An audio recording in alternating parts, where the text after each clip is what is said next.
সকলের কাছে একান্ত নিবেদন, এটি কোলাহলের জায়গা নয়। আপনাদের সকল ভক্ত চরণে বিনীত একান্ত নিবেদন, ভাগবত কথা শ্রবণের অনুকূল পরিবেশ কৃপা করে দান করুন, শান্ত থাকুন, করুণা করুন। সুধীজন,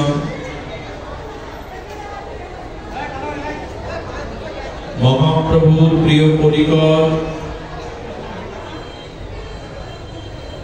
ষড়গোস্বামীর অন্যতম আচার্য বর্য, রসাচার্য জগৎগুরু শ্রী শিল রূপ গোস্বামী পাদ পদ্ম, তিনি মহাপ্রভুর মনোভীষ্ট পূরণকারী। তিনি তার অপার্থিব আর অনুভববেদ্য ভক্তি রসামৃত সিন্ধু নামক অমর গ্রন্থে তিনি ভগবানের কাছে প্রার্থনা করছেন, ভগবানের চরণে একান্ত হৃদয়ের আত্মনিবেদন করছেন। একটু ধ্যান দিয়ে শুনুন কি নিবেদন করছেন। আমার এই অনন্ত কুসংস্কারচ্ছন্ন মন, স্বভাব, বৃত্তি, প্রবৃত্তি তোমামুখী হতে চায় না। প্রভু, এই জগতের একটি ফুল আছে যার নাম সূর্যমুখী ফুল।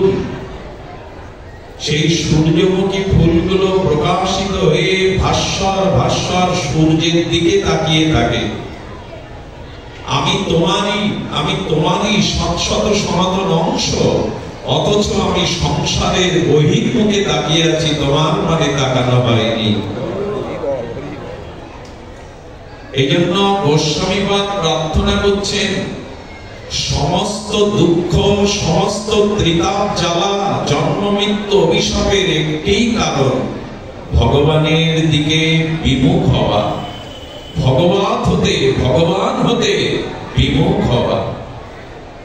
জীবের ঐকান্তিক সর্বময় কল্যাণ হলো ভগবান মুখী হওয়া। সূর্যমুখী ফুল যেমন ভাস্বর সূর্যের পানে তাকিয়ে থাকে, নদী যেমন বহু দূর হতে অব্যবহিতা গতিতে সাগরে মিশতে চায়, এমনি আমার মনের গতি কবে তোমার দিকে ছুটবে, কবে আমার মনের গতি সংসার হতে, কামনা বাসনা হতে, এই অন্ধকার মায়ার সংসার হতে তোমার দিকে ছুটবে। ভগবান যদি জিজ্ঞাসা করেন, গোস্বামী আপনি কেমন করে মন আমায় দিতে চান, কিভাবে আমার মন ভগবত অভিমুখী, রমতায় অভিমুখী হোক, সেই প্রার্থনা এখানে করেছেন। যুবতী নাম যথা জনি জুনাঞ্চ যুবত যথা আহা মন অভিরমতে আর তন্ময়মভিরমতাং তয়ি। আমি কিভাবে তোমার চরণে, তোমার মুখ কমল বদনে আমার মনের গতি কিভাবে আমি অর্পণ করতে চাই, নিবেদন করতে চাই, তবে এই প্রার্থনা শোনো, আপনারা মন দিন। যুবতী নাম যথা জনি যুবত যথা। আচ্ছা, কোন পদ দিয়ে অষ্টাদশী ষোড়শী যুবতী সুন্দরী আসছে, একটু ধ্যান দিন। কোন পদ দিয়ে পথচারিণী হয়ে কোন অষ্টাদশী ষোড়শী যুবতী রত্ন সুন্দরী আসছে, আর বিপরীত দিক দিয়ে কিছু সুদর্শন যুবক যাচ্ছে। এখন এই সুদর্শন যুবকের ওই আগত যুবতী সুন্দরীর দিকে যে তাকাতে হয়, এইটা কেউ প্রেরণা দেয়, এই বুদ্ধিটাকে কেউ দেয় কি পেছন থেকে? পথে সমাগত সুন্দরী যুবতী রত্নকে দেখে সেই একই পথের বিপরীতে যেতে যেতে কোন সুদর্শন যুবক যখন সুন্দরীকে সামনে দেখে, অন্য কারো যুক্তি প্রেরণা না পেলেও তার চোখ ওই যুবতীর দিকে চলে যায়, এটাই স্বাভাবিক। চোখটাকে বলতে হয় না, পেছন থেকে কাউকে প্রেরণা দিতে হয় না, ওই যৌবনাবতী সুন্দরীর দিকে চোখ চলে যায়। এমনি এখানে বলছেন যুবতীনাং যথাজনি যুনঞ্চ যুবতৌ যথা। হে ভগবান, সুদর্শন যুবকের দৃষ্টি যেমন স্বাভাবিক সুন্দরী যুবতীর দিকে যায়, আমার মন প্রাণ দৃষ্টি যেন তোমার চরণে অমনি করে অর্পিত হয়। মনোভিরমত তদ মনোভিরমতং তয়ি। যুবতী সুন্দরীর রূপের প্রতি যুবকের দৃষ্টি যেমন স্বাভাবিক চলে যায়, আমারও মন প্রাণ আমার অন্তর দৃষ্টি যেন তোমার দিকে যায়। হে অরিন্দ সুন্দর ভগবান। শুনতে ভালো লাগলো কথাটি, কিন্তু মন কি যেতে চায়? মন আমাদের ভগবানের দিকে যেতে চায় না। কারণ কি? এর কারণ এখানে নির্ণয় করেছে গোস্বামীপাদ তার পরের শ্লোকে। খুব ধ্যান দিন, ভাগবত কোলাহলের জিনিস নয়। আপনাদের কাছে অনুরোধ করব, যদি আত্মিক সুখ পেতে চান তবে আপনি পৃথিবীর অন্যতম শ্রেষ্ঠ রাজেন্দ্রবর্গ সম্রাট হলেও পাবেন না। আপনি যদি সারা পৃথিবী নাই ব্রহ্মাণ্ডের প্রতি ব্রহ্মার পদ পান, তবু আমি ভাগবতকে সামনে রেখে বলছি আপনি প্রকৃত সুখ পাবেন না। যতদিন শ্রী ভগবানের চরণে আপনার শুদ্ধ বিশুদ্ধ নির্মলা কেবলা প্রেম ভক্তি না পৌঁছাচ্ছে, যতদিন জীবনের সর্বস্ব ভগবান চরণে অর্পণ না করতে পারছেন, ততদিন ইন্দ্রপদ ব্রহ্মপদ জগতের অধীশ্বর হলেও আপনি শান্তি পাবেন না। ব্রহ্মা শান্তি পাননি, ইন্দ্র শান্তি পাননি, জগতের কোটিপতি খড়গপতির কথা তো দূরে রাখুন। পৃথিবীতে যারা প্রচন্ড প্রতাপশালী রাজা বাদশা ছিলেন, তাদের জীবনে তাকিয়ে দেখুন, তারাও প্রকৃত সুখ পায়নি জগতে। কারণ এই জগতে প্রকৃত সুখ নাই। পৃথিবীর সপ্তম আশ্চর্য ভারতবর্ষে, যেটাকে মমতাজ মহল বলা হয়, তাজমহল, পৃথিবীর সপ্তম আশ্চর্য কেন? 22,000 মিস্ত্রি, সুদক্ষ মিস্ত্রি 22 বছর ধরে এটা নির্মাণ করে, দামি স্টোন পাথর দিয়ে। কিন্তু যিনি নির্মাণ করলেন সেই সম্রাট শাহজাহান, এটি তৈরি করতে গিয়ে তার পুত্রদের রোষানলে পড়লেন। শাহজাদারা তার পিতা শাহজাহানকে বন্দী করে দাসী দিয়ে দুমুঠো ভাত ছড়িয়ে দিল। বন্দী দশায় জীবন কেটেছে শাহজাহানের। আরে তাজমহল বানিয়ে কি করবে? ভগবান চরণে সমর্পিত না হলে শান্তি তুমি কোন শাহজাহান কেন, জগতের ব্রহ্মাও পাবে না, ইন্দ্রও পাবে না, যতদিন ভগবান চরণে সমর্পিত না হচ্ছে। তৈতরীয় উপনিষদ বলেছেন, খুব ধ্যান দিয়ে শুনুন, আমাদের ঋষির অনুভববেদ্য উপনিষদ তৈতরীয় উপনিষদ। সেখানে বলেছে পৃথিবীতে 190টি বা তার অধিক রাষ্ট্র আছে। আর এক একটি রাষ্ট্রের এক একটি রাজ্যের এক একজন অধিকর্তা আছেন, প্রধানমন্ত্রী বা রাষ্ট্রপতি শাসনকর্তা আছেন। তো যদি এই 190টা সমগ্র পৃথিবীর রাজা একজনকে তৈরি করা যায়, বলে যাবে না। যদি যায় তবে তিনিও প্রকৃত সুখ পেতে পারেন না। মৃত্যু আছে, জরা আছে, ব্যাধি আছে, তিনিও সুখ পেতে পারেন না। তাই জগতের পৃথিবীর অধীশ্বর যিনি হন, সর্বময় শক্তির অধিকারী, তিনি যদি নীরব হন, সুন্দরী গুণবতী রানী পান, গুণবান পুত্র পান, নীরব শরীর পান, এগুলো পাওয়া যায় না। এগুলো বলছি কথার কথা। যদি পান তবে তার যে সুখ হয়, তার থেকে পিতৃলোকে যারা গমন করে মৃত্যুর পর, তাদের সুখ এদের থেকে 100 গুণ বেশি। আর পিতৃলোকে যারা সুখ পাচ্ছে, তাদের থেকে 100 গুণ বেশি সুখ দেবরাজ ইন্দ্রের। ইন্দ্র যে সুখ পাচ্ছে, তার থেকে 100 ভাগ শত সহস্র গুণ সুখ হলো ব্রহ্মার। আর সেই ব্রহ্মারও মৃত্যু আছে, ব্রহ্মারও পতন আছে, তিনিও চিরস্থায়ী সুখী নন। এই জন্য বললেন জগতের অধীশ্বর ইন্দ্র ব্রহ্মা এরাও মৃত্যু কবলিত, এদের জীবনেও প্রকৃত শান্তি নাই। শান্তি ভগবানের সৎসৎ চরণে স্বরূপ রাজ্যে যদি প্রেম ভক্তি লাভ করতে পারেন, এই জন্ম মৃত্যু চক্র অভিশাপে মুক্তি পান, সেই শান্তি শাস্ত্র বলেছেন। জগতে সুখ নাই, যেটুকু সুখের মতো দেখা দেয় তা দুঃখ দেওয়ার জন্য। আজ অলিপুর মহাশ্মশানে সহস্র মানুষ এসেছেন, ধনী মানি জ্ঞানী পণ্ডিত কুলীন নেতা। একজন মানুষ উঠে দাঁড়িয়ে যদি বুকে হাত দিয়ে বলতে পারেন আমি চির সুখী, আমি আপনার বাড়ির বাথরুম পরিষ্কার করবো এই আসন ছেড়ে দিয়ে। পৃথিবীতে চির সুখী জন কেউ নয়। এখানে জরা আছে, মৃত্যু আছে, কর্মফল ভোগ আছে। এই জন্য প্রকৃত সুখ কোথায়? ভগবান চরণে নিজেকে সমর্পণ করা। অনিত্যম অসুখম ইমং প্রাপ্য ভজস্বমাম। গীতায় বলছেন এটা দুঃখের আলয়, এটা অশাশ্বত লয়। একমাত্র পরমানন্দ আছে ভগবান চরণে, ভগবান চরণে সমর্পণে। তাই গোস্বামী বললেন যুবতী যেমন যুবতীর দিকে, আর যুবক যেমন সুন্দরী যুবতীর দিকে আপনা আপনি চোখ পড়ে যায়, আমার মন কবে আপনার চরণে এমনি করে স্বাভাবিক রতিমতি হবে।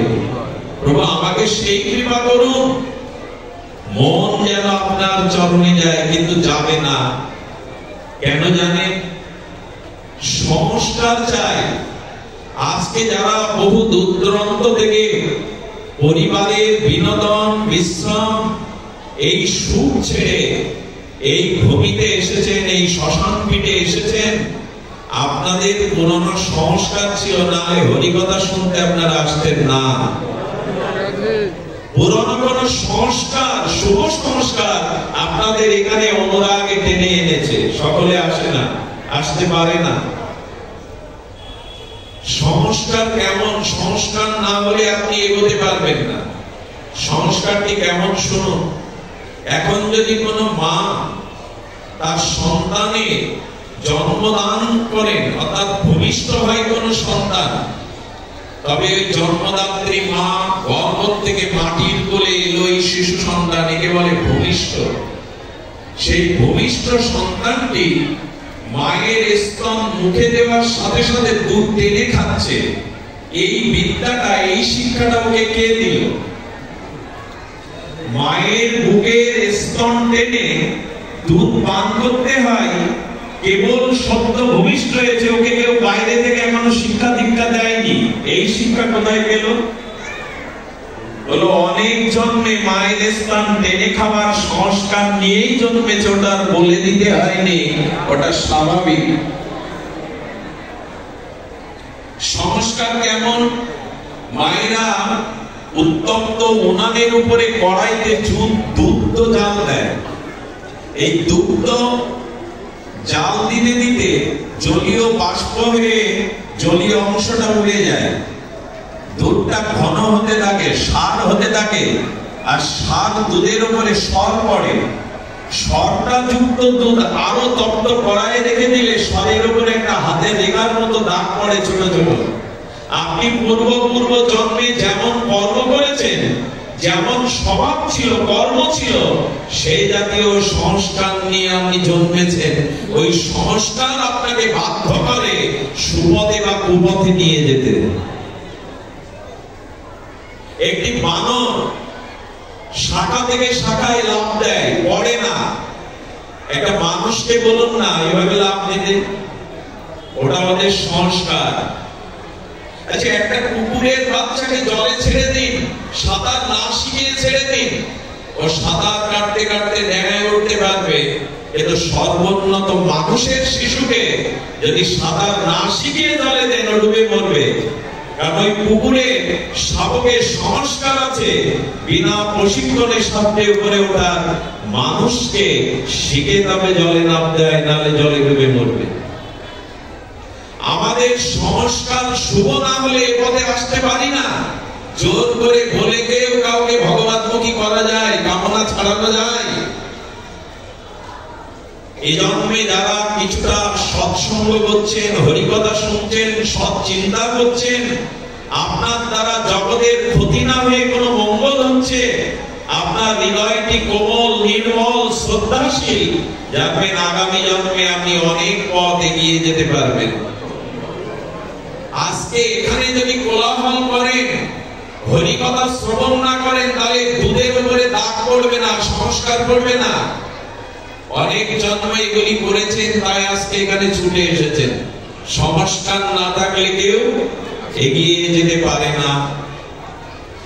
দুর্যোধন কখনো শোধন হয়নি। দুর্যোধন শ্রীকৃষ্ণের উপদেশে, সান্নিধ্যে কখনো পরিবর্তন হয়নি, কারণ দুর্যোধনের সুসংস্কার ছিল না। কিন্তু যুধিষ্ঠির কখনো বিপদে যায়নি, তার কারণ তার পূর্ব জন্মের পিতামাতার সাধনার সংস্কার ছিল। দুর্যোধনকে কৃষ্ণ উপদেশ দিয়েছেন, স্বয়ং ভগবান ফেরাতে পারেননি। এর একটাই কারণ, দুর্যোধনের পূর্ব সংস্কার শুভ ছিল না, যুধিষ্ঠিরের সংস্কার ছিল, তাই তিনি সুপথে গেছেন, কুপথে যাননি। এই জন্য আমাদের সংস্কার দরকার। যদি এই জন্মে কিছুটা শুভ সংস্কারের পথে, প্রগতির পথে এগিয়ে থাকেন, আগামী জন্মে আপনি এখান থেকেই শুরু করতে পারবেন। সেই সংস্কার না হলে হয় না, সেই কথাটি গোস্বামী বাদ বলেছে। বড় মার্মিক শ্লোক, যদি একটু হৃদয় দিয়ে স্পর্শ করে। শুধুজন লোহাকে পরস্পর স্পর্শ করালে তবে লোহা সোনা হয়। এক চুল পরিমাণ যদি ফাঁক থাকে ওখানে, লোহা সোনা হবে কি? এক চুল পরিমাণ যদি পরস্পর আর লোহাকে বিচ্ছিন্ন রাখেন, এক চুল পরিমাণ হবে কি পরস্পরের ছোঁয়ায় লোহা সোনা হবে? তবে এখানে শরীরটা এসছে, যদি মনের সাথে হরিকথা যোগ না করতে পারেন, এখানে ব্রহ্মা বসে, নারদ বসে হরিকথা বললেও আপনার কিছু হবে না। পরস্পরে লোহাটাকে ছোঁয়া, তবে তো লোহা সোনা হবে।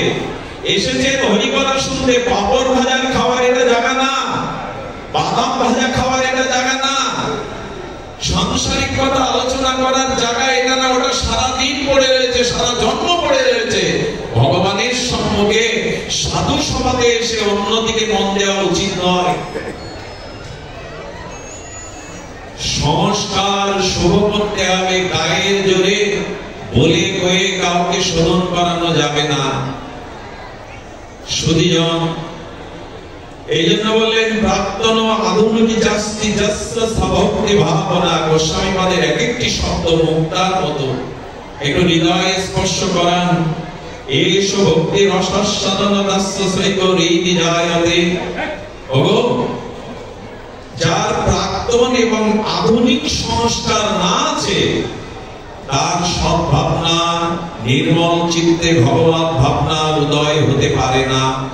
প্রাক্তন এবং আধুনিক, সুধীবৃন্দ, প্রাক্তন মানে পূর্ব জন্মের, আর আধুনিক মানে বর্তমান ইদানিং কালের। যদি শুভ সংস্কার থাকে, তবে সদ্ভাবনার উদয় হবে, ভগবত ভাবনার, ত্যাগ বৈরাগ্যের, মনুষ্যত্বের, মানবতার উদয় হবে।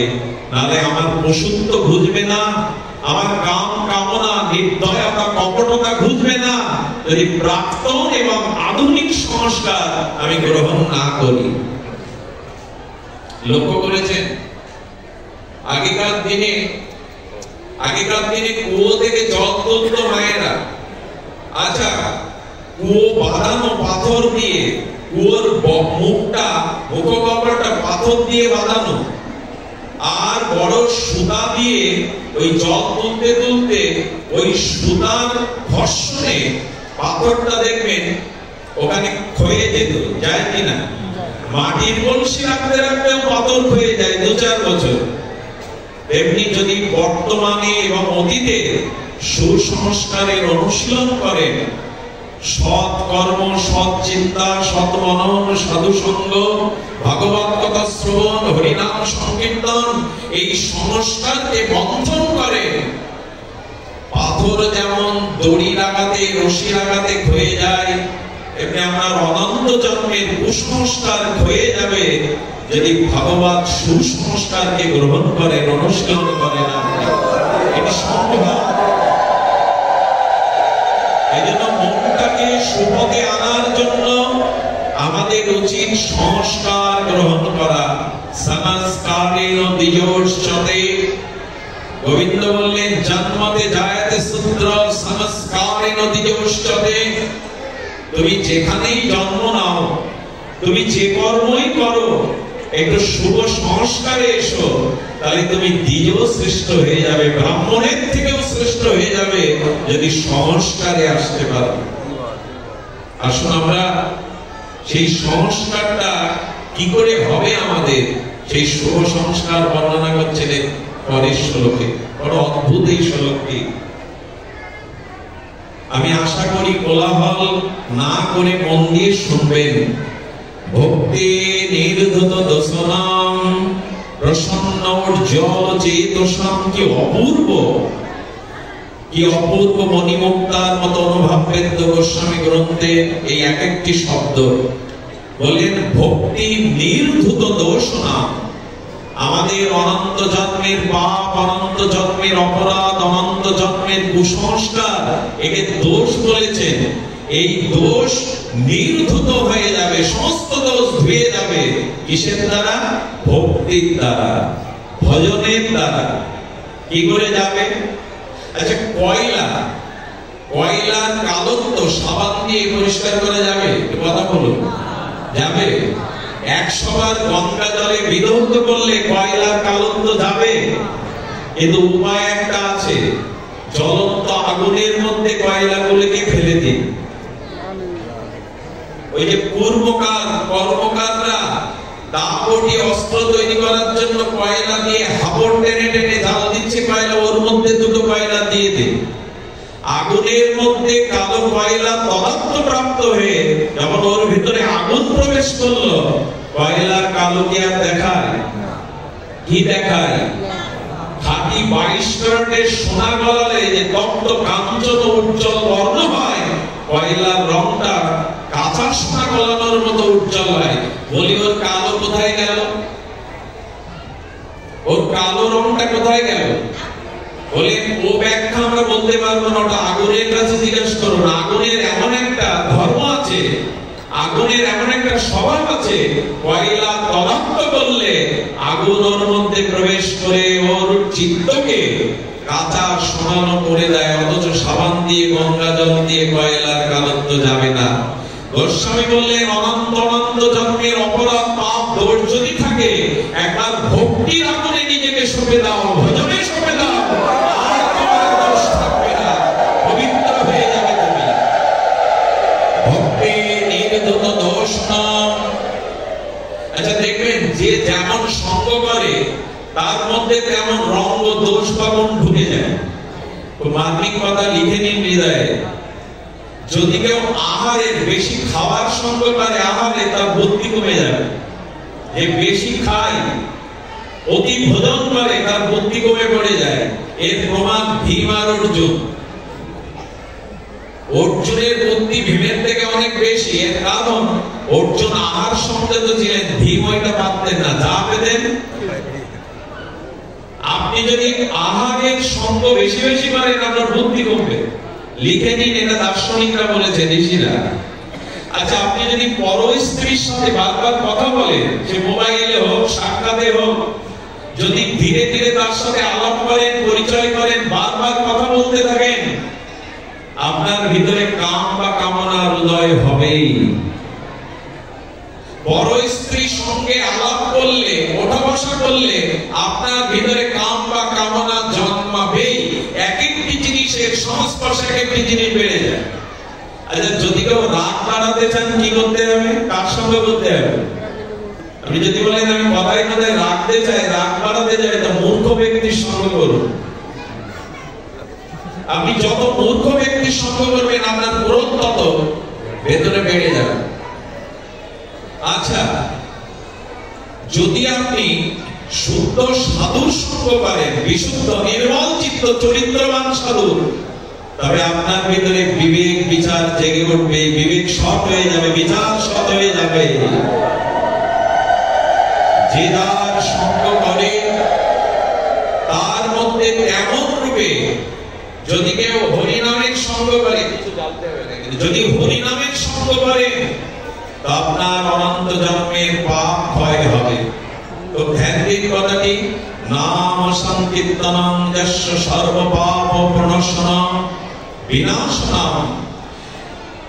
18,000 শ্লোকের অন্তিম শ্লোক শ্রীমদ্ ভাগবতে বললেন, নাম সংকীর্তনম যস্য সর্ব পাপ বিনাশনম প্রণাম দুঃখ সমানস্তাং হরিম পরম। সুকমণি বললেন, পরমহংস কুলতিলক বললেন, যে হরিনামের সঙ্গ বেশি বেশি করবে তার পাপ তত বেশি ক্ষয় হবে। আর যে হরি কথা বেশি বেশি শুনবে, হরি তার কর্ণ দিয়ে হৃদয়ে বসে যাবে। হরি কথা কর্ণ দিয়ে প্রবেশ করলো তো হরি আপনার ভেতরে গেল। তার প্রমাণ দেখুন, এখানে হরি কথার সূচনা হয়েছে 20 মিনিট মতো, 25 মিনিট মতো। এখন এখানে যারা বসে শ্রদ্ধান্বিত হয়ে হরি কথা শুনছেন, এখন আপনার নিজের বিবেকের কাছে প্রশ্ন করুন, বিচার করুন, আপনার মনে এখন কোনো অসৎ চিন্তা আনবার সুযোগই নাই। এর কারণ কি? এর কারণ বিল্বমঙ্গল না, এর কারণ এই সুন্দর নাট মন্দির না, এর কারণ হরি কথা কর্ণ দিয়ে ভেতরে প্রবেশ করা মানে কথা না, কথারূপ অক্ষর ব্রহ্ম হরি কর্ণ দুয়ার দিয়ে আপনার হৃদয়ে ঢুকেছে। তো সূর্য লেগে আর অন্ধকারকে তাড়াতে হয়, কামান রাখতে হয়, বন্দুক রাখতে হয়। সূর্য উদয় হলো তো রাতের তীব্র অন্ধকার দূর হলো। হরি কথা হৃদয়ে গেল তো হৃদয় শুদ্ধ হয়ে গেল। সিদ্ধান্ত সকলা কৃষ্ণপূর্ণ শ্রবণ কীর্তন হৃদয়স্থ ভদ্রাণি বিধুনতি সুরিত শতম। আহা, ধুনতি সমলম কৃষ্ণ সলিলস্য জাত শরত। ভাগবত বলেন, বর্ষাকালে পুকুরের জলগুলো, নদীর জলগুলো দেখবেন ঘোলা হয়, হয় কিনা? বর্ষা স্নাত, ধুলিয়ে স্নাত, পুকুরে খালে জলগুলো ঘোলা দেখা যায়। কিন্তু বর্ষা ঋতুর পরে যখন ঋতুরানী শরৎ আসে, শরৎ ঋতু আসার সাথে সাথে দেখবেন আর পুকুরের জল, খাল বিলের জলগুলো স্বচ্ছ হয়ে গেছে, কাকচক্ষুর মতো নির্মল হয়ে গেছে। কেন? বর্ষার ঘোলা জল শরৎ ঋতু এলো, তাতে পরিষ্কার হলো কেন? বলে এটা ঋতুর গুণ, এটা শরৎ ঋতুরই গুণ। বর্ষার পঙ্কিল জল নির্মল হয়ে যায় শরতের আগমনে। একটা ঋতুর আগমনে যদি ঘোলা জল শুদ্ধ হয়, তবে হরি কথা কর্ণ দিয়ে হৃদয়ে গেলে হৃদয় শুদ্ধ হবে, নির্মল হবে, পবিত্র হবে। এই জন্যই হরি কথা শ্রবণের থেকে শ্রেষ্ঠ ভজন আর নাই। হরি কথা শ্রবণই হলো ভগবান রাজ্যে প্রবেশের দুয়ার। আজ পর্যন্ত সাধু সঙ্গ হরি কথা ছাড়া পৃথিবী কারো কোনো পরিবর্তন ভক্তি আসেনি, আসবে না, লিখে নিন। প্রহ্লাদের ভক্তি হয় গর্বে থাকতে নারদের সঙ্গে, ধ্রুব মহারাজের ভক্তি হয় দেবশিবাদ নারদের কৃপাতে, এমনকি ভক্তি কল্পতরু দেবশিবাদ নারদেরও ভক্তি হয় পূর্বজন্মে দাসীপুত্র হয়ে সাধু সঙ্গের দ্বারা। একটা প্রমাণও দিতে পারবেন না যে সাধু সঙ্গ হরি কথা ছাড়া কারো ভক্তি হয়েছে। এই জন্য বেশি বেশি হরি কথা শুনুন, নির্মল চিত্ত ভজনানন্দী স্নিগ্ধ সাধু সঙ্গে হরি কথা শ্রবণ করুন। আপনার চিত্ত ভক্তির দ্বারা, ভজনের দ্বারা পাপ নির্মল, পাপগুলি, মলিন পাপগুলো আর বিনাশ হয়ে যাবে। ভক্তি নির্ধুত দোষ নাম। গোস্বামীবাদ বললেন, ভজন ভেতরে এলো আর তা নির্মল হতে শুরু করলো। গোবিন্দ এও বলেছেন, আমাকে যদি বন্ধু করতে চাও আমার কথা শোনো, কথা শুনলে মানে শরীর সাতাম, আমি তোমার বন্ধু হয়ে যাব। একটা কথা না বললে নয়, অনেকবার বলেছি, তৃষ্ণা মেটে না। কিছু বাক্য, কিছু বিষয় আছে বারবার বলতে মন চায়। সেটি কি জানেন? ভগবানকে অন্তত বন্ধু রূপে দেখুন, মানুন, জানুন, মেনে নিন। কারণ একদিন এই ভগবান রূপ বন্ধুর আপনার খুব প্রয়োজন হবে। যেদিন আপনি মারা যাবেন, ওই দিন এই আলিপুর শ্মশানে আশেপাশের মানুষকে অন্ত্যেষ্টিক্রিয়ার জন্য আনবে, কিন্তু ওরা চিতায় আপনাকে দাহ করে ওই চিতার দিকে না ফিরে তাকিয়ে চলে যাবে। দেখবেন চিতা পোড়ানোর পরে ব্যক্তির দিকে, শ্মশানের দিকে আর তাকাতে নিষেধ করা হয়, ওদিকে আর কেউ চেয়েও না, বলে কিনা? একটি মানুষকে দাহ কার্য করার পরে ফিরে যাওয়ার সময় কি বলে? ওদিকে আর কেউ ফিরে তাকিও না। কেন বলে বলুন তো? এত আপনজন, এত স্ত্রী পুত্র বন্ধু কুটুম্ব, তো সেদিকে কেন ফিরে তাকাতে নিষেধ করে? খুব ধ্যান দিয়ে কথাটি শুনুন। আমাদের শাস্ত্রকারগণ, ভগবান বললেন, এই দেখো, তোমার স্ত্রী, তোমার পুত্র, তোমার কুটুম্ব শ্মশান পর্যন্ত আসতে পারে। আর এই শ্মশানে এখন তো সবাই আসে না।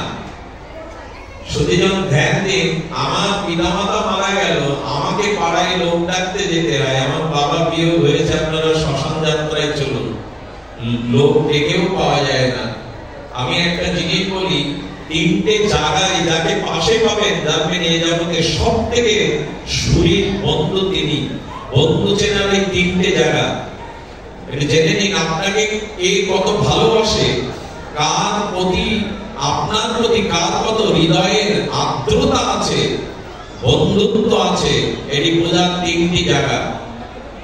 মনে মনে জেনে নিন, তিনটি জায়গা হলো মৃত্যু যাত্রায় যারা সাথী হয়, মৃত্যুর পরে যারা সাথী হয়, জানবেন সে একান্ত নিজজন আপনার। একবার বল হরি বলতে বলতে যাচ্ছে, কারণ এই শব্দটা মৃত্যুর পরেই বলা, অন্য সময় হরি বল, আর বললে বল হরি। বল হরি বলতে বলতে একটি মানুষকে, উত্তর ভারতের ঘটনা, নিয়ে যাচ্ছে পাশে একটা শিব মন্দির। শিব ঠাকুর আবার নাম খুব ভালোবাসে, আর ওই দেশে কেউ মারা গেলে আমাদের মতো বল হরি বলে না, ওরা অন্ত্যেষ্টিক্রিয়ায় বলে রাম নাম সত্য হে, রাম নাম সত্য হে। ভগবান শিব তো পঞ্চমুখে রাম নামই করেন। ওরা যখন রাম নাম সত্য হে, রাম নাম সত্য হে এই বলছে, তখন ভগবান শিব বলছে, আমি একটু ওদের দলে মানুষের রূপ ধরে মিশে একটু রাম নাম করে আসি, একসাথে কীর্তন করতে ভালো লাগে। তো ভগবান শিব রাম নাম সত্য হে কীর্তন করতে করতে চলেছে। শ্মশানে যাওয়ার পরে, আচ্ছা, রাম নাম সত্য হয়ে বা বল হরি মৃত্যুর পরে ভালো লাগে, কিন্তু আপনি যদি প্রিয়জনের ঘরে গিয়ে, কেউ মরেনি, হঠাৎ গিয়ে বলেন বল হরি, ভালো লাগবে তো? হরি নাম ভালো লাগবে না? আচ্ছা, বিয়ে হচ্ছে, বর বধূর ওখানে গিয়ে যদি বলেন বল হরি, ভালো লাগবে? কেন লাগবে না? তো হরি নাম, হরি বলতে বলা হচ্ছে, তো অশুভ শব্দ না, মঙ্গলময় শব্দ।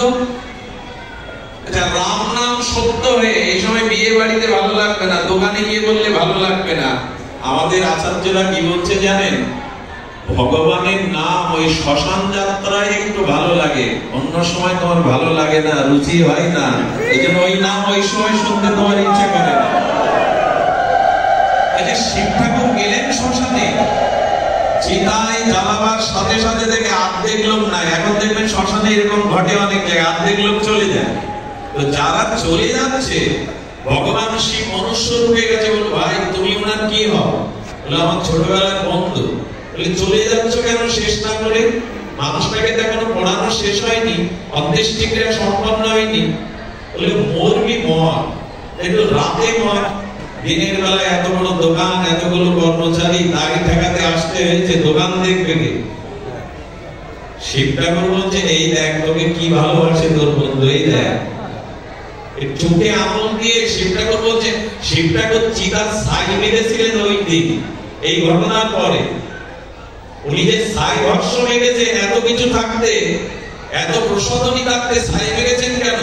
আর একজন উসকুস করছে চলে যাওয়ার জন্য। বলুন দাদা আপনি এরকম করছেন কেন? আপনি ওনার আত্মীয়।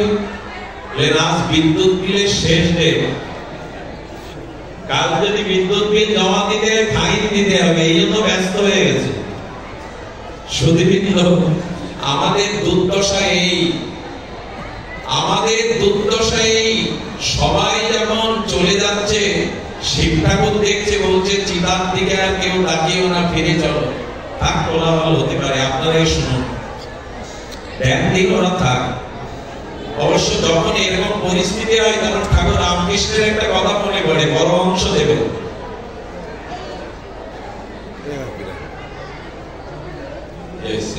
পরমহংস দেবের একটি কথা মনে পড়ে। এই মা তুমি বসো, ওখানে বসো, বসো বসো বসো। আমি করব, আপনি শুনবেন। বসো মা, বসো, হাত জোড় করছি, বসো। আচ্ছা শুনবো। তুমি আজ যাদেরকে ভালোবেসেছিলে, তারা তোমার চিতার পরে আর তাকাচ্ছে না, ফিরে যাচ্ছে। সম্পত্তি থাকলে সম্পত্তি এর মনে অপরাধ আছে আজকে। তো দোষ না।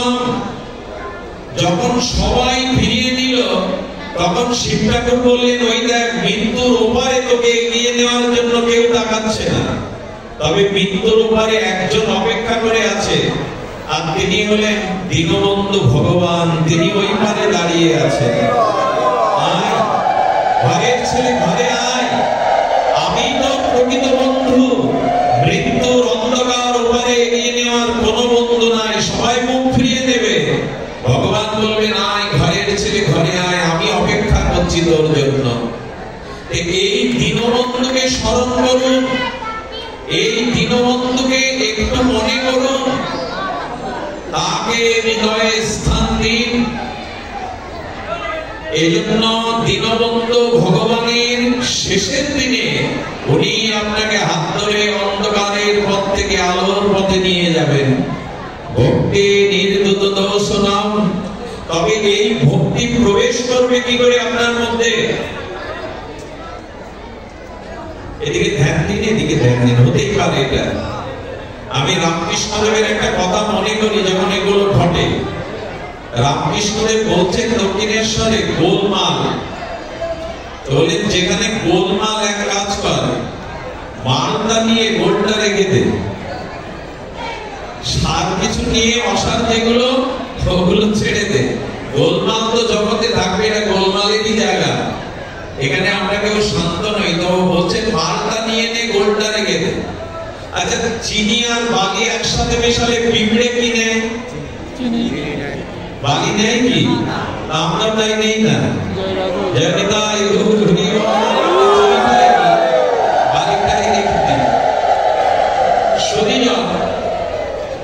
আমি যে কথা বলছিলাম, গোস্বামী বলছেন ভক্তি নির্দোষ দোষ না, ভক্তি সমস্ত দোষ আর নির্দোষ করে দেয়, পবিত্র করে দেয়। তবে সেই ভক্তি পেতে গেলে আপনাকে কি করতে হবে?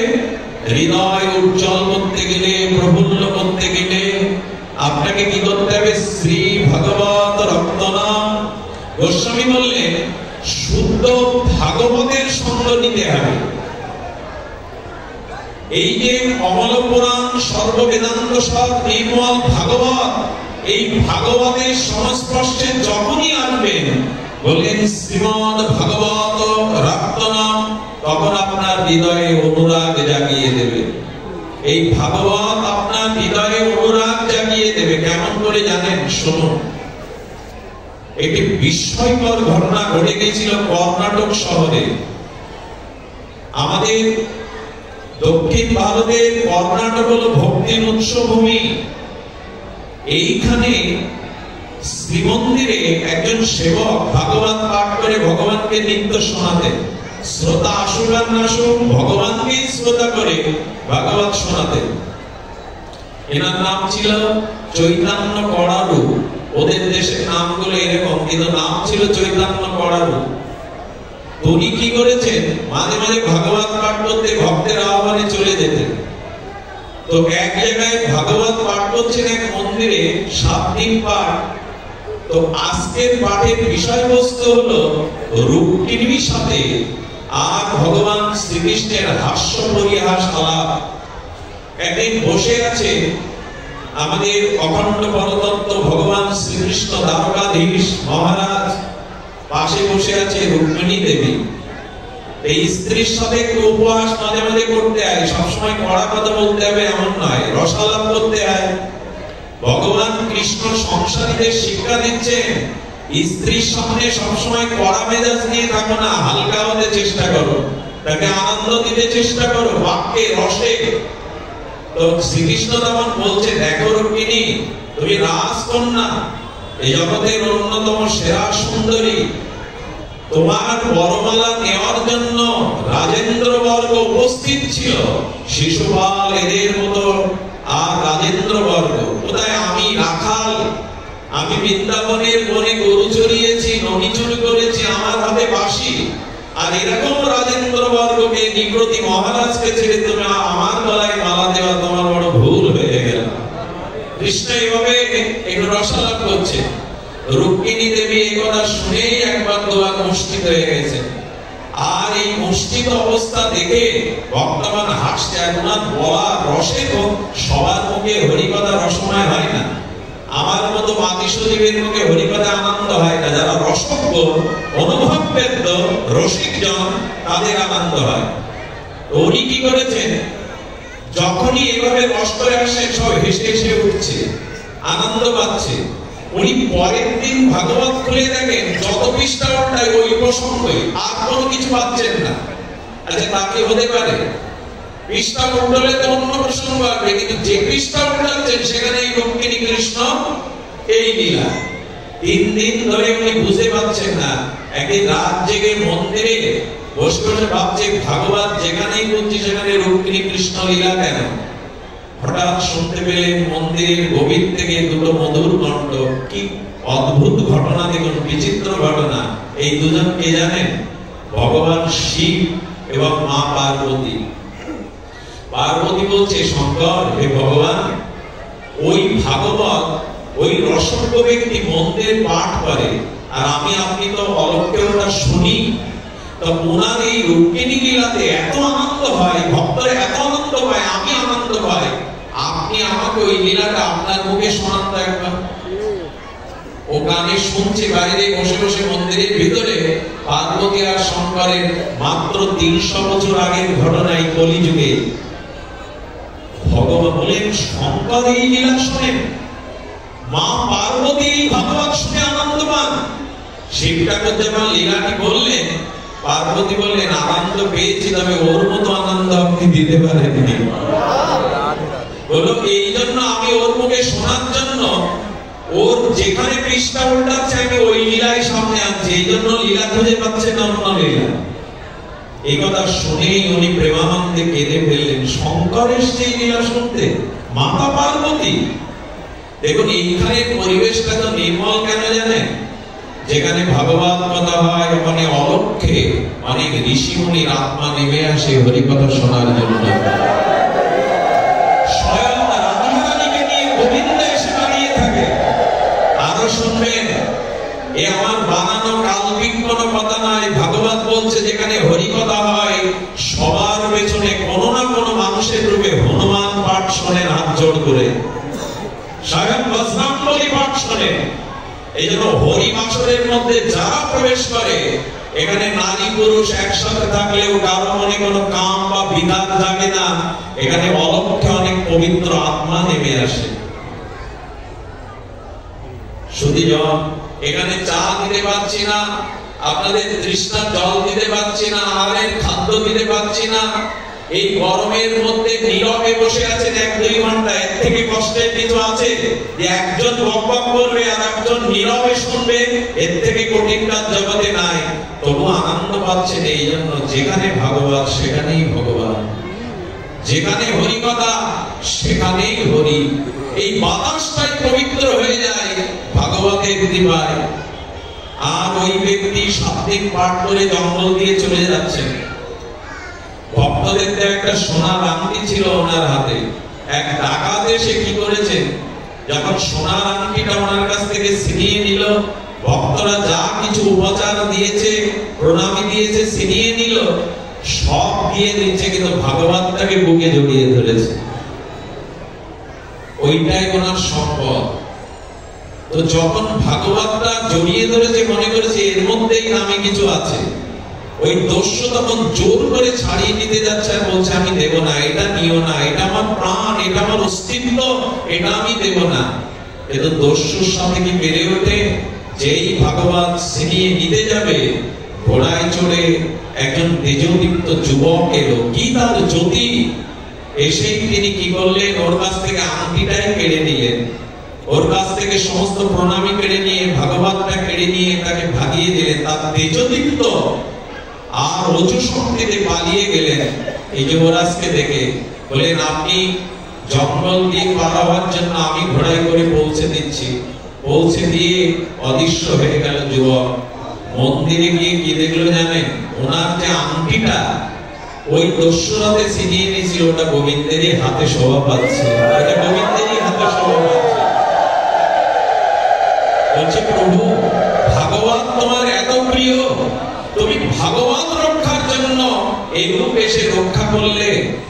এটা মাত্র 300 বছর কর্ণাটক শহরের একটু অদূরে এই ঘটনা, চৈতন্য এই ভক্তের জীবনে।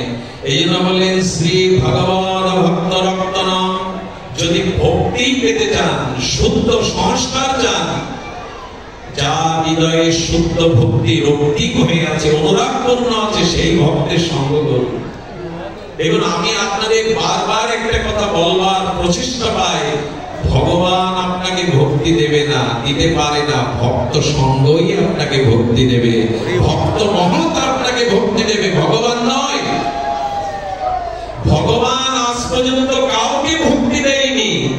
ভগবান বলেছেন, আমার প্রিয় অনুরাগী সাধুগুরু বৈষ্ণব ভক্তই তোমাকে ভক্তি দেবে। একটু আগেই আমি এই দৃষ্টান্তটি স্মরণে এনেছিলাম।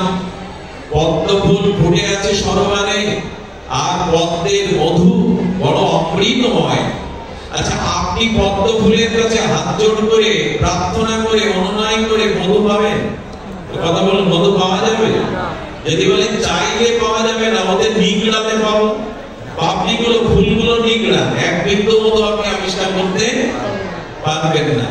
কিন্তু ওই ফুলের পক্ষ থেকে ফুলকে অক্ষত রেখে, তার সৌন্দর্যকে নির্মল রেখে, মৌমাছি শতপদ মধুগুলো সঞ্চয় করে রাখে। মৌমাছি, আপনি মধু পেতে গেলে ফুলে নয়, মৌমাছির কাছে যান।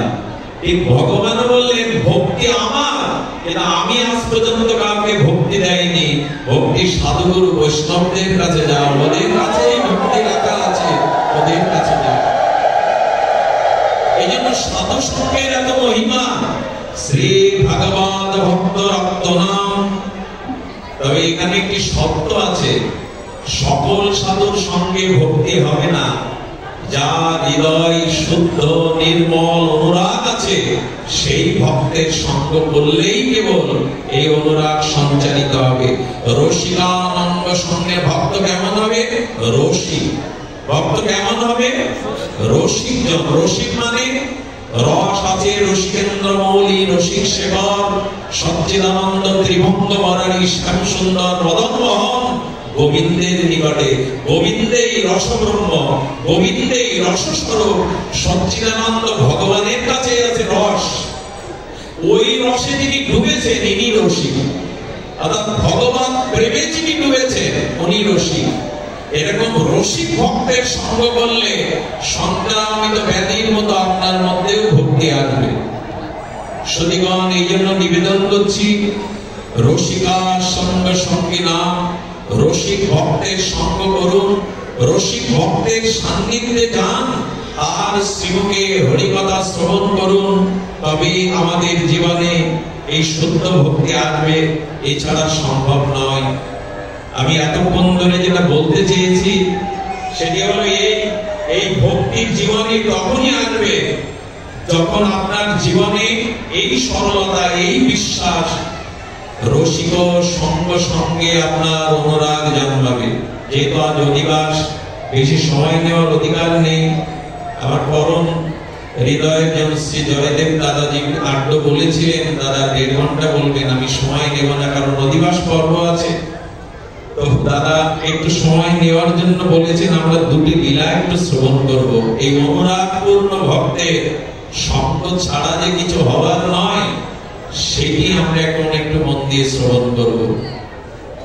সুধীজন, এই কর্ণাটকী কনক বলে একজন সরল ভক্ত ছিলেন। একটা জিনিস বলি, উত্তম অধিকারী ভক্তের ভিতরে শাস্ত্র জ্ঞান পরিপূর্ণ থাকে, শ্রদ্ধা পরিপূর্ণ থাকে, কিন্তু সবাই তো আমরা উত্তম ভক্ত নয়। আমার মতো যারা যারা কনিষ্ঠ, যারা মধ্যম, তাদের উপায় কি? তারা এত শাস্ত্র খবর রাখে না। এই গতানুগতিক সংসার জীবনে, ওঠাপড়া অনুকূল প্রতিকূল জীবনে, রোগ শোকের জীবনে শাস্ত্র নিয়ে বসবো কখন? এই জন্য শাস্ত্র জ্ঞান, বৈদিক জ্ঞান আমাদের সকলের নাম থাকতে পারে, তবে ভক্তি পাবো কি করে? বলেন গুরু বাক্যে, সাধু বাক্যে সরলতায় বিশ্বাসে মেনে নাও। শ্রী গুরু যা বললেন, সাধু যা বলছেন, তার মুখবিন্দ হতে যে অমৃত খরিত হচ্ছে উপদেশ, এটা সরল রূপে মেনে নাও। উনি কি করেছে? এমন একদিন কনক নামের অতি সরল, একেবারে গেয়, শাস্ত্র জ্ঞান নেই কিন্তু শ্রদ্ধা আছে। আমাদের দক্ষিণ ভারতে আর এই কনক বলে এই লোকটি মন্দিরে চলে গেল, কৃষ্ণ মন্দিরে। সরল বিশ্বাসে ওখানে আচার্যকে প্রণাম করে বলেন, আচার্য, আমি গ্রামের কৃষক, বিদ্যা নেই, শাস্ত্র জ্ঞান নেই, আপনি কৃপা করে আমাকে একটু মন্ত্র দিন না, করুণা করে একটু মন্ত্র দিন। আর এই আচার্য ছিলেন অত্যন্ত পণ্ডিত, শাস্ত্র পারঙ্গম, যাকে তাকে শিষ্য করতেন না। উনি বললেন, একে সরল, একে ফিরিয়ে দিয়ে লাভ নেই। উনি কানে কি দিলেন জানেন? উনি কানে ওই দেশের মহিষকে ভেস বলেন। বললেন ভেস ভেস, এই শব্দ, এই শব্দ উনি মনে করলেন এটা সংস্কৃতি মন্ত্র। উনি বসে বসে সেই মন্ত্রই চোখের জলে জপ করেন, গুরু মন্ত্র, ভেস ভেস ভেস, এই করে জপ করেন। আমি আপনাদের গল্প শোনাতে এই ব্যাসপীঠে বসিনি, সাক্ষাৎ প্রত্যক্ষ ঘটনা। এই কর্ণাটকে, এই আমাদের দক্ষিণ ভারতে, এই ভক্তির উৎসভূমিতে যখন এমনি করে ভেস ভেস করে জপ করছেন, আমাদের জমের বাহন হলো এই মহিষ। যমরাজ বলছেন আমার বাহনকেই ডাকছে, এত সরল।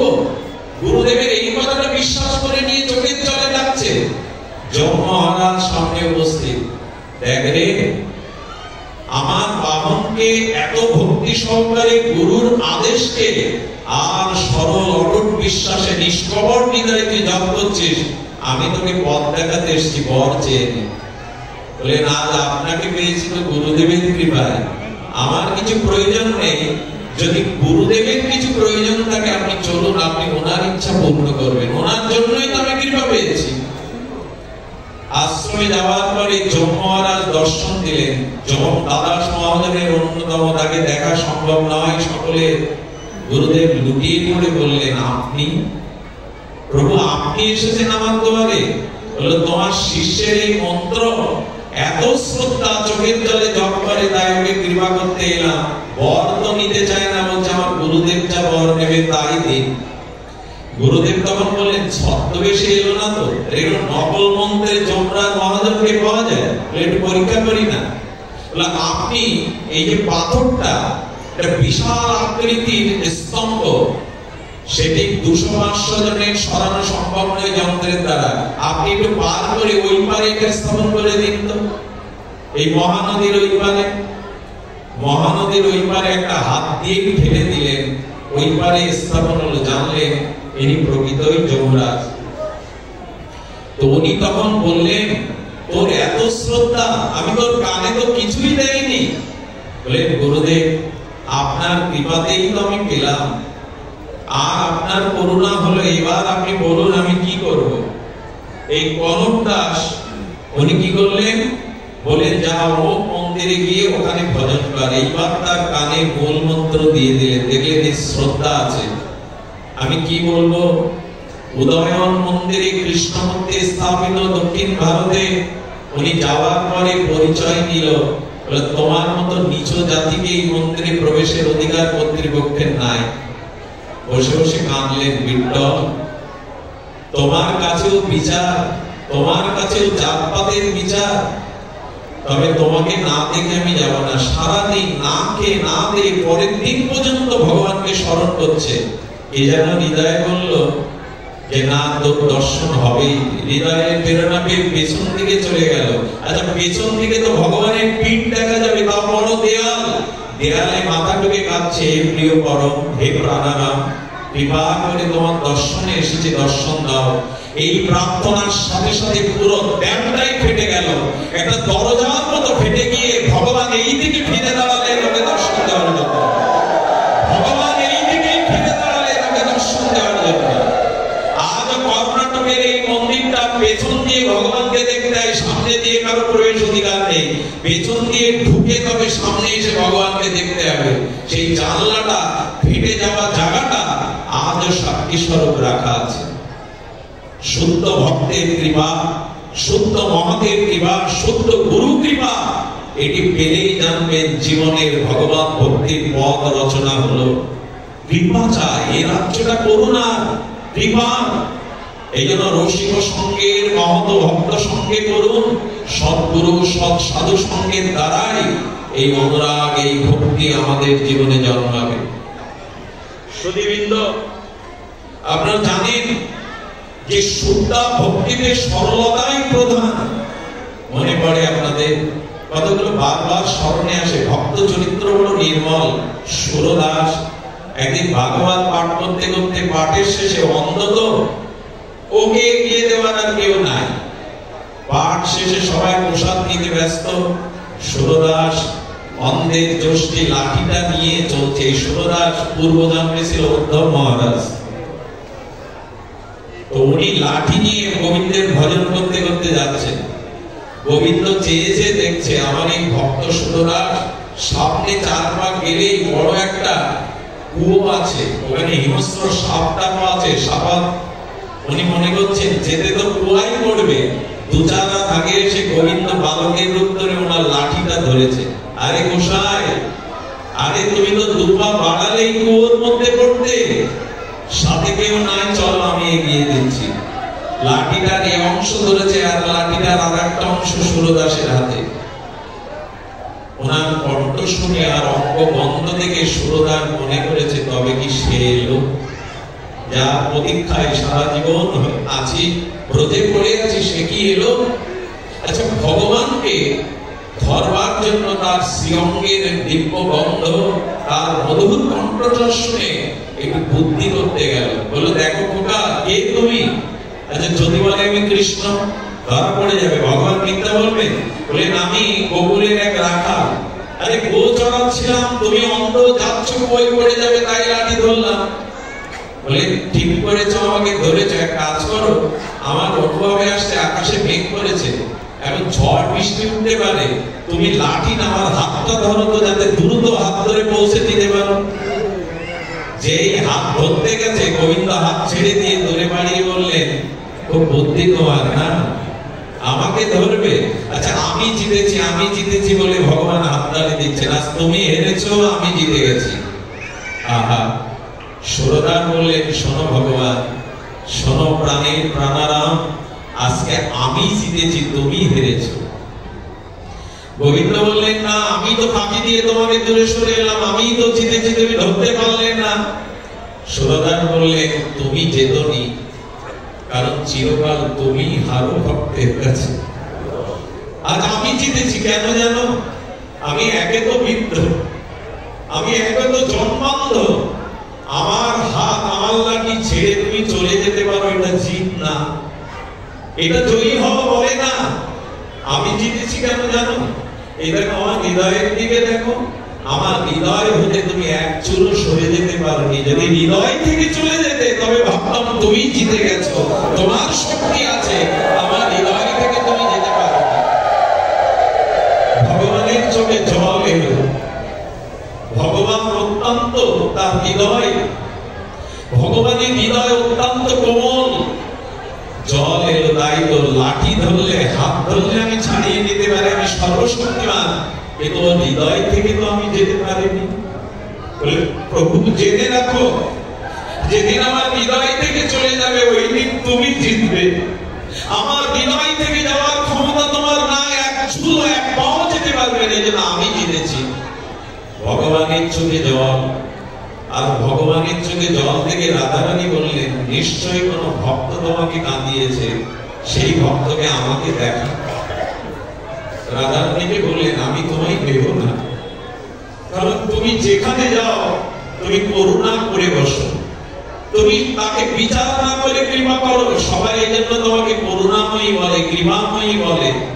বৃন্দাবনে রাধা রাধা বলে এই জন্য, সবাই জানে আমার থেকে তোমার করুণা অপর, তুমি যাকে তাকে কৃপা করে দাও, আমি সুরদাসের কাছে তোমায় দেব না। রাধারানী বললেন, তুমি না দিলেও আমাকে যেতে হবে, একবার দেখতে হবে এমন কে ভক্ত যে এমন কথা বলতে পারে যে আমার হৃদয় থেকে তুমি চলে যেতে পারবে না। গোবিন্দ দেখলেন রাধারানীর কৃপা করবে বলে ব্যাকুল হয়েছে তার চিত্ত। কৃষ্ণ বললেন, ব্রজনাথ বললেন, চলো আমার সাথে। কি বলবো আপনাদের, রাধারানী যখন আসছেন তখন রাধারানীর চরণের নুপুরটা, এই দিব্য নুপুরটা রুনুঝুনো করে বাজছে। দেখুন রাধারানীর অঙ্গে যা যা আছে, ভগবানের শ্রীঅঙ্গে যা যা আছে, ওগুলো চিন্ময়। ওরা কথা বলতে পারে, ওরা চলতে পারে, ওগুলো চিন্ময়। ভগবানের শ্রীঅঙ্গে যা যা বস্তু সব চিন্ময়। রাধারানীর নুপুরটা রুনুঝুনো বাজছে। সুরদাস ছোট্ট কুটিয়ায় বসে ভজন করছিলেন। এই ভজন করতে করতে চোখ তো নাই, অন্ধ, তবু অনুভবে রাধা মাধবের যুগল চরণ চিন্তা করতে করতে অনুরাগের সুরলহরীতে আকার বাতাসকে মুখরিত করেছে। যেই নুপুরের ধ্বনি শুনলো, থেমে গিয়ে বলছে, তবে কি এলে তুমি? হে রাধে, হে করুণাময়ী, তবে কি তুমি এলে? তোমার এই নুপুর আর কারো নুপুর হতে পারে না। এই ধ্বনি দিব্য ধ্বনি উনি অনুভব করতে পেরে ধীরে ধীরে ধীরে ধীরে বলছেন, তবে কি আজ সৌভাগ্য উদয় হলো? রাধারানী এসে বলছেন, বাবা তুমি আরেকটি ভজন শোনাও না, আমি ব্রজ বালিকা, তোমার মধুর কণ্ঠ আলাপ শোনার জন্য আমি এসেছি। উনি মনে মনে ভাবলেন, কে এসেছে আমি অনুভব তুমি লোকাতে পারবে না। তোমার দিব্য গন্ধ, তোমার নুপুরের দিব্য ধ্বনি, চিন্ময় ধ্বনি লোকাতে পারোনি হে ঠাকুরানী। ভজন করতে করতে ওর ইচ্ছা কি জানেন? ওর ইচ্ছা রাধারানীর চরণটা একবার স্পর্শ করবে। তাই ভজন করতে করতে ভজনের বিশ্রাম সময় এসে উনি লাভ দিয়ে রাধারানীর চরণটাই ধরে নুপুরটা আটকে ধরেছেন, নুপুরটা ধরে ফেলেছেন। যে নুপুর ধরেছেন, রাধারানী পাটা সরিয়ে নিয়েছেন। রাধারানী পাটা সরিয়ে নেওয়ার পরে বলছে, বাবা একটু পরে বসন্ত লীলা আছে, ওখানে আমাকে নৃত্য করতে হবে, নুপুরটা দাও আমায়। রাধারানীর নুপুর চাওয়ার ভঙ্গিমা দেখে সুরদাস তখন বলছেন, নুপুর যে তোমার তা আমি বুঝবো কি করে? অন্য কেউ যদি তার নুপুর সে এসে যায়, আমি তো অন্ত বুঝতে পারছি না এটা তোমার নুপুর কিনা। রাধারানী বললেন, দর্শন না নিয়ে আজ আমাকে যেতে দেবে না। তখন বললেন, দেখতে গেলে তো তোমাকে দেখতে হবে আমার আর একটি পায়ের নুপুরের সাথে এই নুপুর মিল আছে কিনা। রাধারানী এসে সুরদাসের চোখে করপল্লব বুলিয়ে দিলেন। আর যখন দৃষ্টি ফিরে পেলেন, তখন বাম চরণে নুপুর থেকে বলল, হ্যাঁ ঠাকুরানী, এটা তোমারই নুপুর। যখন হাত পেতে রাধারানী চেয়েছে, তখন বললেন, করুণানী যখন করতে এলে, কৃপা যখন করতে এলে, নুপুরটা চরণে নিজে হাতে পরিয়ে দিতে দাও না। এই জগতে তো কেউ নেই, বাবা মা অন্ধ বলে তাড়িয়ে দিয়েছিল। এই ব্রজের পথে তোমার কোনো কিন্তু নেই, সারাটি জীবন আছি শুধু তোমার এই চরণকে দেখবো বলে। হাতে করে পড়াতে দাও না। হাতে করে যখন চরণ পরিয়েছে, রাধারানী সন্তুষ্ট হয়ে বললেন, সুরদার বর নাম, আমার দর্শন হলে আমি তাকে কাছে না দিলে আমার ভালো লাগে না, একটা বর নাম। কি চাইলো জানেন? হে ঠাকুরানী, হে পূর্ণ পূর্ণিমা, হে কৃষ্ণ প্রেমের প্রতিমা, ব্রজেশ্বরী রাসেশ্বরী, তুমি যদি দিতে চাও আমাকে আবার অন্ধ করে দাও। রাধারানী বললেন, বাহ সুরদাস, ছিলে অন্ধ, আমি তোমাকে চক্ষু দিলাম, আমাদের দর্শন করেছে, এখন আবার অন্ধ হতে চাইছো কেন?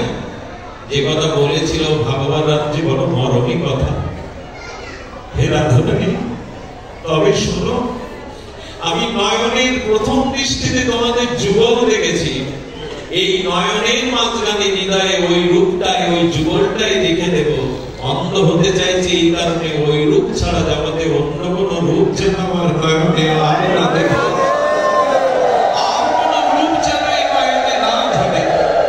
আমি আপনাদের কাছে নিবেদন করব, ভগবানকে একটু ভালোবাসা দিন, একটু অনুরাগে যদি তাকে দেখেন, অন্য রূপ আর আপনার ভালো লাগবে না, অন্য কোন রূপ আপনার নয়নে ধরবে না। ভালোবাসাটা ভগবানকে দিন, অনুরাগের দিকে একবার ভক্তি দিয়ে তাকান, ওই দৃষ্টি আর অন্য রূপ মাধুর্য এই নয়নে আর ধরবে না।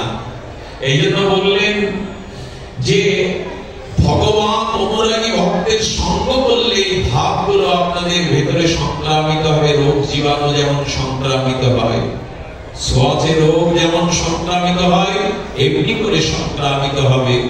সুধীবৃন্দ, পরিশেষে 5 মিনিটেই আজকের পাঠ বিশ্রাম। আমরা কৃষ্ণ ভোলা জীব, আমরা বললে ভুল হলো। আমার মতো মানুষ যারা সংসার নিয়ে মেতে আছি, বৃত্ত বৈভব নিয়ে মেতে আছি, এই মাতামাতি তো বেশি দিনের না। এই জন্য বলছি, মায়াতে আমরা ভগবান ভুলে গেছি, কিন্তু ভগবান আমাদের ভুলেননি। এই জন্য যত দূরে যান, একদিন তিনি আপনাকে চাইবেন। 2 মিনিট 5 মিনিটের মধ্যেই বিশ্রাম। চলুন লীলা চলে। পুরুষোত্তম ক্ষেত্রে, উৎকল ক্ষেত্রে এক দম্পতির সন্তান ছিল না।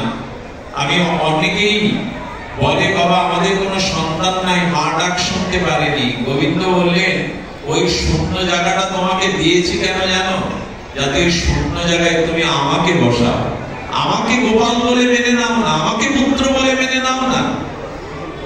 জগতের পুত্র তোমার কারণ না হলেও আমি তোমায় দেখবো, ইহকাল পরকালে আমি আশ্রয় দেব। আমাদের যেখানে যেখানে শূন্যতা ভগবান বসান। এক ব্রাহ্মণ দম্পতির নীলাচলে পুরী ধামে সন্তান ছিল না। বাইরে বেরোলেই বললো, তোমার মুখ দেখলে অযাত্রা হয়, যাত্রা শুভ নয়। আমাদের দেশে বলে হাট পুরো, এরকম একটা শব্দ ব্যবহার করে, এসব বলবেন না। ওরা কাঁদতো ঘরে দৌড় দিয়ে স্বামী স্ত্রী। আমাদের মুখ দেখলে অন্যের যাত্রা নষ্ট হয়, ভঙ্গ হয়, অশুভ হয়। রাতের অন্ধকারে জগন্নাথ মন্দিরের দুয়ারে গিয়ে স্বামী স্ত্রী চোখের জলে হৃদয়ের আত্মীকে ডাকতে লাগলেন, হে জগন্নাথ, হে পুরুষোত্তম, কৃপা করে কলঙ্ক ঘোচানোর জন্য একটি সন্তান আমাদের দাও। আমার বলে কখনো দাবি না করে তোমার চরণ সেবায় তাকে সমর্পণ করব। ঘুচাও। চোখের জলে প্রার্থনা সারা রাত ধরে পড়ল। জগন্নাথের দেউলে জগন্নাথের হৃদয় দ্রবীভূত হলো। 10 মাস পরে মা একটা কন্যা শিশুর জন্ম দিলেন। এই কন্যাটা কে জানেন? ইনি হলেন জয়দেব পদ্মাবতী। আপনারা যে পদ্মাবতীর নাম শুনেছেন, ইনি সেই পদ্মাবতী। আর মেয়েকে পেয়ে, মেয়েকে কোলে নিয়ে ভগবানকে ভুলে গেল। আমি আপনাদের কাছে নিবেদন করতে চাই, ভগবান আপনি আমি ভুলে যাব 4টি জিনিস আমাদের সামনে আসলে। একটা হলো বড় পদ মর্যাদা।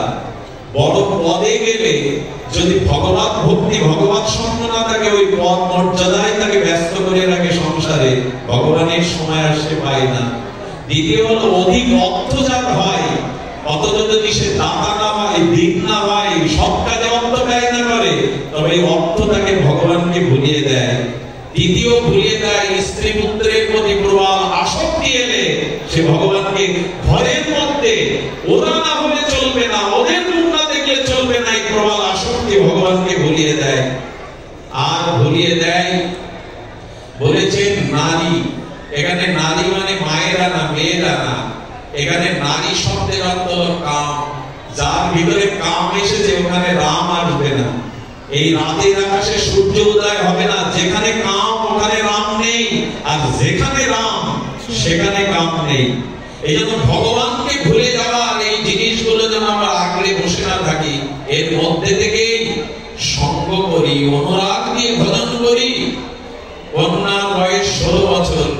এই 16 বছরের ষোড়শী যুবতী পদ্মাবতী অপরূপ সুন্দরী, ভগবানের দেওয়া দান। মেয়েকে পেয়ে ভগবানের দেওয়া কথা ভুলে গেছে যে তোমার চরণে সঁপে দেব। এই দেখুন ভগবান বললেন জীব আমাকে ভুলে যায়, আমি জীবকে ভুলতে পারি না। তাই জগন্নাথ আজ ভিখারি সেজেছে, গলায় ভিক্ষার ঝুলি নিয়েছে, আর এই ব্রাহ্মণ দম্পতির বাড়ি এসে হাত পেতে বলছেন ভিক্ষাং দেহি। পদকর্তা বললেন এই দেখো ভিখারি হয়েও ভক্তকে নিজের করবার জন্য ভগবান দুয়ারে আসে। ভিক্ষাং দেহি যখন বলেছে, ব্রাহ্মণ কাজ করছিল বাইরে, ওমা পদ্মা দুয়ারে অতিথি এসেছে, ভিখারি এসেছে, আঁচলে কিছু দিয়ে দে, ফল মূল আর কিছু দিয়ে দে। আগেকার দিনে মায়েরা করোনা দিনে আঁচলে করেই ভিক্ষা দিত। তো আঁচলে করে যখন এনেছে, নিজের বড় ভক্তকে জগন্নাথ ভিখারি দেখছেন। প্রতিমা নির্মাণ করে ভাস্কর যেমন রং তুলি দিয়ে একবার রং দেয় আর দেখে আসে আমার বড় প্রতিমা কেমন বানালো, এবং ভগবান পদ্মাকে দেখছে, কি অপরূপ পদ্মা। দূরে দাঁড়িয়ে ব্রাহ্মণ চিন্তা করলো আমার সুন্দরী যুবতী মেয়েকে দেখে এই বিদ্যের এখনো দৃষ্টি শুদ্ধ হয়নি, কাম যায়নি, আমি আজ ওকে শিক্ষা দেব।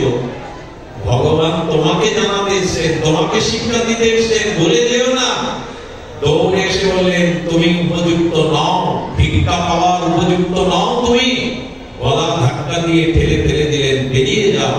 আমার সুন্দরী কন্যাকে দেখে তোমার দৃষ্টি শুদ্ধ সংবরণ করতে পারোনি। ভগবান গলা ধাক্কাও খাই ভক্তের স্থিতিভঙ্গির জন্য। গলা ধাক্কা খেয়ে পড়ে গেছে, আর পড়ে গিয়ে বললেন ভগো পদ্মাবতী কার? পদ্মাবতীর লালিত পিতা বলছেন পদ্মা আমার মেয়ে। ভগবান বলছেন আমার মেয়ে পদ্মা। মনে পড়ে 16 বছর আগে এক গভীর নিশীথে তুমি আমার চরণে নিবেদন করেছিলে, হে জগন্নাথ কলঙ্ক ঘোচাতে একটি সন্তান আমায় দাও, আমার বলে দাবি না করে তোমার চরণে সঁপে দেব। ভুলে গেছো তুমি? যেই 16 বছর আগের স্মৃতি মনে করে দিয়েছে, তখনই ব্রাহ্মণ পড়ে গেছে। চেতনা ফিরে দেখে আর ভিখারি নাই। মা রে পদ্মা মা, ভিখারি কোন পথ দিয়ে চলে গেল, আমাকে একটু দেখা। বলে বাবা উনি চলে গেছেন, কিন্তু ওনার চরণ চিহ্নটা মাটিতে পড়ে আছে। এই ব্রাহ্মণ ধুলায় গড়াগড়ি দিয়ে বললে প্রভু গলা ধাক্কা খেয়ে ভিখারি হয়েও মনে করিয়ে দিলে পদ্মা তোমার। আমাদেরও তেমনি এমনি করে মনে করা উচিত আমার এই সংসারের নয়, আমি স্ত্রী পুত্রের শুধু নয়, আমি ভগবানের।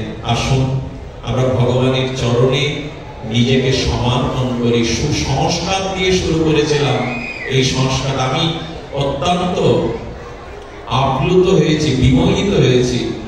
দাদা এই অনুষ্ঠানটার কথা বলে দিয়েছিলেন আমাদের শ্রদ্ধেয় জয়দেব আড্ডা, কিন্তু আমি আশা করিনি এত দূর থেকে আমি অনেকের মুখ চিনি কবে বলে। আজ তাদের এই প্রতিষ্ঠান করা সার্থক যে আপনারা এমনি করে সাড়া দিয়েছেন। আশীর্বাদ করবেন 24 প্রহর যজ্ঞ এবং লীলা কীর্তন নির্বিঘ্নে রাধা মাধবের কৃপায়, শ্রী মায়ের কৃপায় যেন নির্বিঘ্নে সম্পন্ন হয়। আমি জয়দেব দাকে নিবেদন করছি সমাপনী দুটি কথা ভক্তদের উদ্দেশ্যে কমিটির পক্ষ হতে নিবেদনের জন্য। জয় শ্রী